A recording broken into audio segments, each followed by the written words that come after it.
यार आप लोग कैसे हो। मेरा न्यू वीडियो में आप लोग का वेलकम है। फिर एक बेवफाई संग लेके आ चुका हूँ और आप लोग इस गाना को सुनिए, लाइक शेयर कमेंट करना ना भूले। और आप लोग आप लोग मेरे चैनल पर नए हो तो लाइक कीजिए, कमेंट कीजिए, सब्सक्राइब करना ना भूले। और आप लोग मेरे वीडियो को देख रहे हो तो लाइक कीजिए, कमेंट कीजिए और मेरे चैनल पर जाइए और लाइन बाय लाइन गाना सुनिए। चलिए आप लोग के मुखरा सबसे पहले आप लोग के मुखरा सुनाएंगे और मुखरा आप लोग को मस्त लगे तो लाइक कीजिए, कमेंट कीजिएगा और बबलू विजुअल ऑफिशियल चैनल को सब्सक्राइब करना ना भूले। चलिए। पहले से जान दिलावा लगा के, अब सबसे पहले मुखरा सुनाते हैं आप लोग का।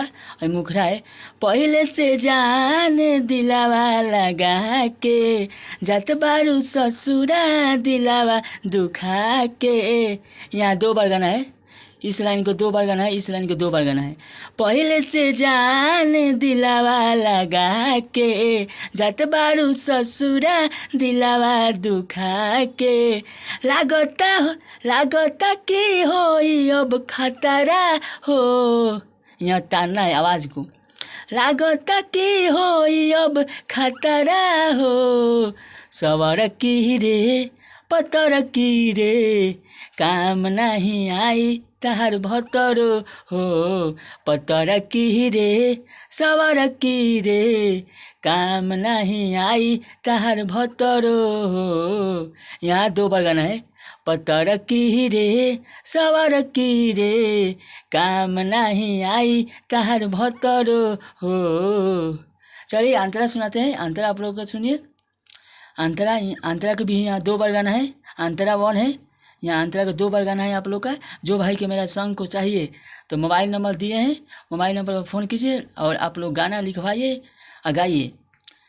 कैसे भूला जाई तहरा के जान हो। लोगवा तो जानत बावे हमनी के प्यार हो। यहाँ भी 2 बार गाना है। कैसे भूला जाई तहरा के जान हो। लोगवा तो जानत बावे हमनी के प्यार हो। जातारू मनावा झोला के लगा के हो। जातारू मनावा झोला के लगा के हो। पतर की रे सवर की रे काम नहीं आई तहार भतरो हो। पतर की रे सवर की रे काम नहीं आई तहार भतरो हो। यहाँ तो गलती हो गया है, यहाँ पर यह सुधर जाएगा। जब स्टूडियो में गाएंगे ना तो वहाँ यह सुधर जाएगा। चलिए अंतरा तू सुनाते हैं। अंतरा तू आप लोग को मन से लगे तो लाइक कीजिए, कमेंट कीजिए।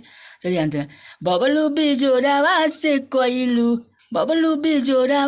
हो गइलू दूरी का रहे ओकरा में जान मजबूरी। यहाँ भी 2 बार गाना है। बबलू बिजोरावा से हो गइलू दूरी का रहे ओकरा में जान मजबूरी। बन जाई जवनिया तो कचरो हो। बन जाई जवानी ही कचरो हो। पतर की रे सवर की रे काम नहीं आई तहार भतरो रे हो। पतर की रे सवर की रे काम नहीं आई तहार भतरो हो। चलिए अगला वीडियो में आप लोग का वेलकम रहेगा और फिर एक धमाका सॉन्ग लेके आऊँगा। और मेरे चैनल पर नया हो तो लाइक कीजिए, कमेंट कीजिए, सब्सक्राइब करना ना भूले। चलिए अगला वीडियो में आप लोग का वेलकम है।